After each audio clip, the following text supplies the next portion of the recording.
La pression européenne monte contre le Rwanda et la RDC gagne encore sur le plan diplomatique. L'Union européenne a suspendu ce lundi ses consultations en matière de défense avec le Rwanda et a annoncé un réexamen du mémorandum d'attente sur les matières premières stratégiques à raison de la situation en RDC.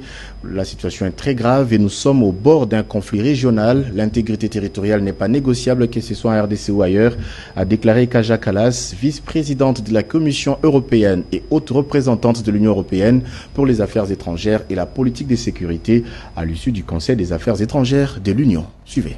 La vice-présidente de la Commission européenne et haute représentante de l'Union européenne pour les affaires étrangères et la politique de sécurité, Kaja Kallas, a annoncé ce lundi 24 février 2025 la suspension de la coopération militaire entre l'Union européenne et le Rwanda. Cette décision a été prise à l'issue du Conseil des affaires étrangères de l'Union tenu au siège de la Commission européenne à Bruxelles, en raison de l'implication présumée du régime de Kigali dans la crise sécuritaire à l'est de la République démocratique du Congo. La situation est très tendue et au bord d'un conflit régional, l'intégrité territoriale n'est pas négociable, que ce soit en RDC ou ailleurs. Les consultations de défense avec le Rwanda ont été suspendues.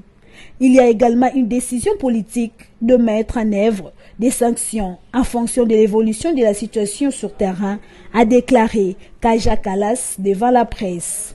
En plus de cette suspension, l'Union européenne annonce un réexamen du mémorandum d'attente sur les matières premières stratégiques signé avec le Rwanda en raison de l'aggravation de la situation sécuritaire en RDC. Cette décision de l'Union européenne fait suite à l'adoption, le 13 février dernier, d'une résolution du Parlement européen appelant à des mesures plus fermes contre le régime de Paul Kagame.